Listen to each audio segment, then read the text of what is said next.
welcome to another episode of Communication Corner. Thanks so much for tuning in. I appreciate it. I'm, of course, your host, Gail Lewis. So over the years here on Communication Corner, we've highlighted so many different variations of communication. How we communicate, interpersonal communication, business communication, you name it. And tonight, we'd like to highlight another type of communication, electronic communication, which is something that most of us do every day. Think about how many times a day you check your email or you Google something. It's all electronic. And the way that we communicate electronically most of the time is via the internet. Now, the internet can seem like a place where there's just so many things, it can seem a little bit overwhelming. So one of the ways to make the internet a little less overwhelming is to go to places that cull information for us. And if you're looking for information about the Caribbean, one of the better places to visit online is GrenadianConnection.com. So I'm really excited tonight to have the founder and president of GrenadianConnection.com joining me this evening here on Communication Corner. Good evening, Neil. Good evening, Gail. Neil Cummings, founder, president, GrenadianConnection.com. Absolutely. Okay, so what exactly do you guys do? Well, Grenadian Connection is a Caribbean website, is a website that deals with a lot of content from Grenada and the Caribbean. When we talk about content, we're talking about things that are most relevant to the people. For example, we have a lot of photos, we have a lot of videos, we have a lot of news, we have things like real estate, obituaries, you know, things that really make up the community on a day-to-day basis. Mm-hmm. So your spotlight is on Grenada, but of course you include the entire Caribbean as well. Absolutely. And what part of Grenada are you from? I'm sure people are wondering already. Yes, I'm from the northeast part of Grenada, St. Andrews. St. Andrews? Parish of St. Andrews, yes. Well, shout out to St. Andrews. Actually, Conference St. Andrews. Oh, okay. See, it always comes out when you ask a few more questions. Absolutely. So when you came to the United States, you were starting to look into communication, obviously, and a way of disseminating information. So prior to starting GrenadaConnection.com, what did you do? Well, the whole thing is that communication was the last thing on my list. Okay. So what was the first? The first thing on my list was technology from an engineering point of view. Had you studied engineering? Yes. I did some work in Lake Michigan College where I started doing the precursors of engineering, such as drafting and design and so on. And I was very, very good at it. And, you know, I always had a unique way of seeing things and envisioning things internally. So that was kind of my main strength and forte from day one. And I just kind of grew on it. But I had a few unique opportunities when I went to Lake Michigan College. I always had a feeling in my life that one of the things that I wanted to complete was things like electronics and programming and stuff like that. And while I was taking the drafting and designing classes, I had a few opportunities to literally do some electronics and do some programming as well. Computer programming. Computer programming. Not really knowing what the future held for me and how those three things combined to help you to build a really good product when it comes to web development and community things eventually. But somehow, you know, I'll tell you a little bit more about that part of the future as we go along. Okay, well, go ahead. How did you get from there, from college in Michigan, to where you are now? What brought you to GrenadianConnections.com? All right. It was one night. I went to a friend's house. It always starts in one night at a friend's house, but keep going. Okay, it really does. It really does.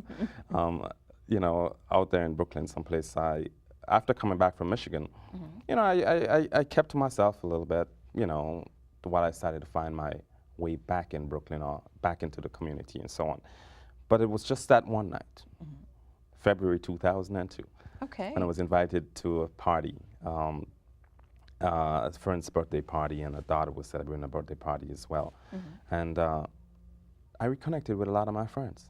From Grenada? From Grenada. From back home? Yes, who I went to, as we call it, primary school and secondary school, you know, with. And it was really, really a great night. And I thought to myself, what's Grenada doing for websites? Right. And you came up with the answer, not much? Well, You're absolutely right. The answer really was not much. And actually, I didn't really even consider if it was much or not much. But the vision was born right there. I realized that we could develop some sort of website whereby we communicate things like events in the community. You know, and events was the original mission. That's what we wanted to communicate at first. But it branched off into a lot more things because a lot more things are needed to sustain a community and a website. It's community type website. Including?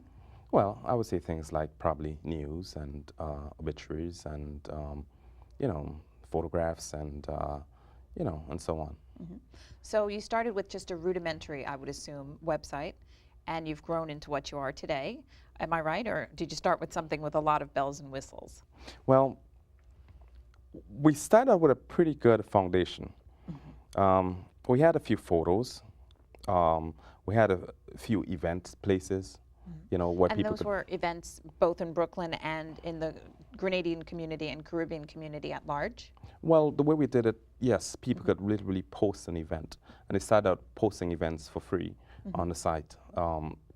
So wherever you are, in some place in Grenada or in the diaspora, people could have posted their events for free on the site.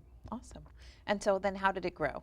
Well, I guess one person started finding it a bit more interesting, and another person started find out that it was more and more interesting, and just like that, they started communicating it amongst themselves. I guess it's a similar phenomenon to what probably the Facebook people experience and so on. Right. I was thinking the same thing, that idea was kind of born and then it just kind of took off from there as more people caught on. I guess the same thing happened with Grenadian Connection. Really, yes, that's exactly what happened. And, you know, it also starts out with you, like myself, originally being like more from the engineering type or the creative type who would really focus on just creating a website. But then after years of evolution, years into the business, you realize that, well, there's another side to it. There is a marketing concept and there is a business concept to it, because you need that for sustenance. And, you know, you have to think of how to add value to people's life. Right. The people that you're serving, how to add values to their lives before any value could be added to yours. Right. So eventually I caught on. You caught on, and you caught on big, it seems like. Well, it's getting bigger, you know, every day, and, you know, it gets to the point where you really have to believe in what you're doing.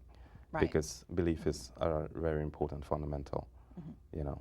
So if I were to go there right now, GrenadianConnection.com, I could post job listings? You can post a job listing, and we try to make it as, we try to move away from the phase whereby everything was done in-house by me or my associates. We try to do it in such a way that everything is self-managed now.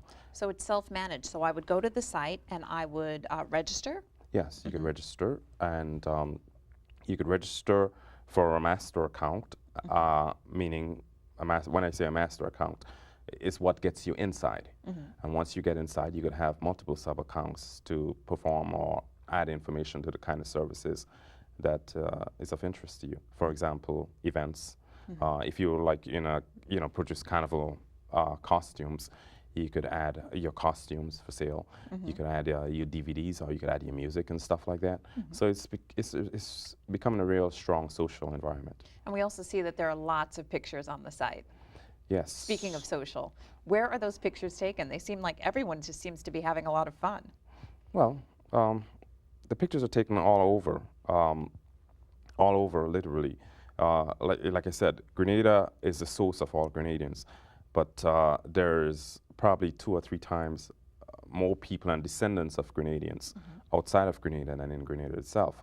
So, you know, wherever we have strong Caribbean metro cities around the world, you know, for example, New York, Florida, Toronto, London, Right. et cetera, you know, we do get pictures from these sources as well. That's quite a berth. That's quite a large net that you've cast. Well, yes, it's quite a wonderful thing. So what else do we find on the site? Photos, videos, and you're a videographer as well, and a photographer. Yes, I do both, but I prefer the photography because to me the photography is a much bigger and deeper challenge. Why so? Well, I do both, first of all. Right. And I do both quite excellently. And you're Well, so modest. I love it. yes. Okay. So you do both, but you prefer still shots, I would say, over video. And why? Well, there's a certain, I think that the still shot is an instance where everything has to be calibrated properly. Video is continuous, so you could always make the necessary adjustments that you need and get and build a product that you want also. I mean, of course, editing and so on, you know, it takes a lot of creative genius to make any product that's appealing to, you know, viewers or consumers today. But with the photography, it's just, it's a lot more things that has to be calibrated into every click of that camera to get real good, exciting pictures of what event that you're capturing. Right. So capturing just that moment in time, that second, versus telling a story with 30 minutes of film. Yes. Okay. Yeah, it's a bit different. It's a lot more challenging, and it's also a rare air where you find somebody that can really make pictures that becomes a conversation piece or resonates with you forever. It's a very different kind of thing. How long have you been taking pictures? Right now, it's been close to 15 years. Wow. Even though I had training prior to GrenadianConnection.com, but my real experiences started with GrenadianConnection.com. And because I've had so many opportunities to graduate from one level to another, to another, to another, to another, I would say that, you know, I've kind of mastered a lot of it. Great. And do you prefer black and white, color? No preference with your still photography? Well, everything has a place and a time. And there's times when black and white could definitely give you a special effect. Like when? Anything stick out in your mind? I don't want to say it on camera, but when you're messed up with a color photo, how's that? You revert to black and white. Okay. Well, that's one of the places, right? Or when you have a little blur on a color photo that isn't appropriate, you could switch it to black and white, and somehow it sort of melts it out in a real nice way. Okay. But I would say that color and depth separation is probably some of the things that are really important considerations, you know, and you know, timing is also an important consideration for photography. And of course, you know, making people look beautiful. Of course. Knowing the shapes and the angles of the human body that tends to make them look most beautiful. Great. And in addition to the photography aspect of the website, GrenadianConnection.com, there's also a website building connection. Can you tell us a little bit more about that? The technology, I guess, behind the website building? Well, yeah, we do build websites as well, and it came from many years of analyzing people's needs, you know, for web communications. And it's not just that, but a lot of people get what I call the first fifth. When they desire to build a website, or when they desire to represent themselves on the web, most people think that a website is the end of the journey, but it's the first fifth. That's what I call it. You know, there is 4 more fifths that is actually needed if you're going to have any measure of success at all. Let's go through the 5 steps first, really quick. Okay, go ahead. Yeah, so website, then? Well, I think you need people. You know, you need an audience, a target audience that is receptive or interested in what you're offering. Okay, 3? I would say that you need fuel for it, which is money to drive and market. Capital. Number 4? Content, new content probably. Okay, exciting new content, lots of pictures. That is appealing to your audience. Right. And lastly? Lastly, great customer service. Okay. And I say it with a smile. Yeah, great customer All service. right. Okay. But let's